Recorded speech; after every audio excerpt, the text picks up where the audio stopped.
Thanks for coming to my talk, everyone. My name is Abdel Halloway. I will be presenting some work that I and 3 other collaborators did on foraging with a handicap. Rev up those fryers, because I am sure hungry for one. Help! Help! So, prey have these defenses to protect themselves against predators. In the case of this deer here, we can see that it's acting vigilant and it has its head up to scan for predators. However, these defenses can be costly. And in the case of vigilance, there's a reduction of foraging that happens. And so we can see with this deer with its head up, it's unable to consume the grass below. And likewise, the deer on the right with its head below is unable to have its head up to be on the lookout for predators. And so there's this trade-off between predator protection and foraging. And what that leads to is the fact that vigilance must be optimized for an individual given its state so that it can maximize its fitness. But individual states vary through time, and especially when individuals receive a handicap, like a disease or an injury. These handicaps can cause problems. They reduce the benefits that come from foraging, but increase the costs, mainly due to predation, and overall lead to a decrease in fitness. So individuals must adapt their foraging strategy if they are to maintain some degree of fitness with a handicap. Our objective was to analyze the changes in foraging strategy that happen when an individual is encumbered with a handicap. And so we did this with a mathematical analysis of a tritrophic model, but also empirical analysis of an aviary experiment. And our mathematical model looks something like this, where we have 3 trophic levels of resource, prey, and predators, and they all seem to interact linearly. But the most important part is there's this vigilance term here, U, which leads to a decrease in the foraging rates, but also a decrease in the mortality due to predation. So what we did for our mathematical analysis is we set some assumptions first, namely that vigilance is always optimized by the individual, and resource and predator abundances are fixed. And then we sought optimal states, such as optimal level of vigilance, predation mortality risk, fitness, and giving up density or GUDs.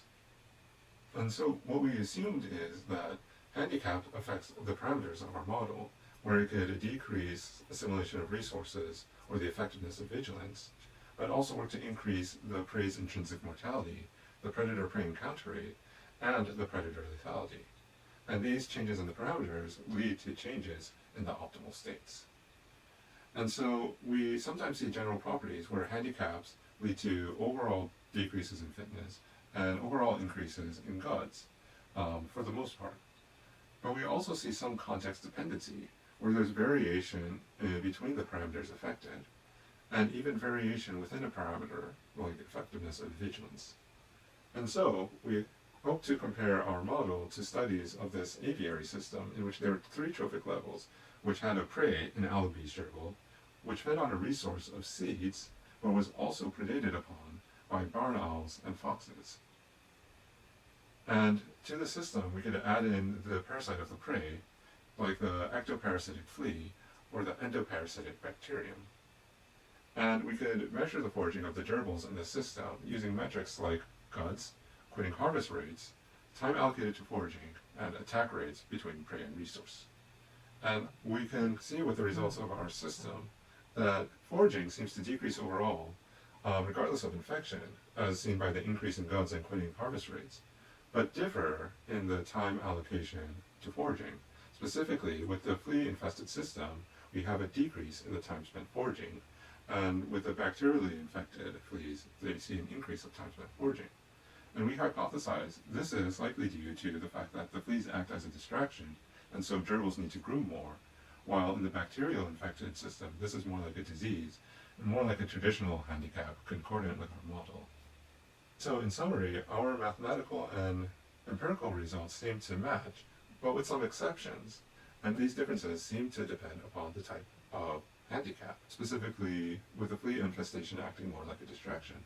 And so when thinking about empirical systems, the type of handicap needs to be taken into account. And overall, going forward, adding in more factors like time allocation should make for a more realistic, more complete, and more concordant model. And with that, I would like to thank my 3 collaborators, Dr. Joel Brown, Dr. Bert Kotler, and Dr. Bob Holt. And as well, I'd like to thank my funding sources, the National Science Foundation and Purdue University, along with my host institution, University of Illinois at Urbana-Champaign. Thank you for coming to my talk.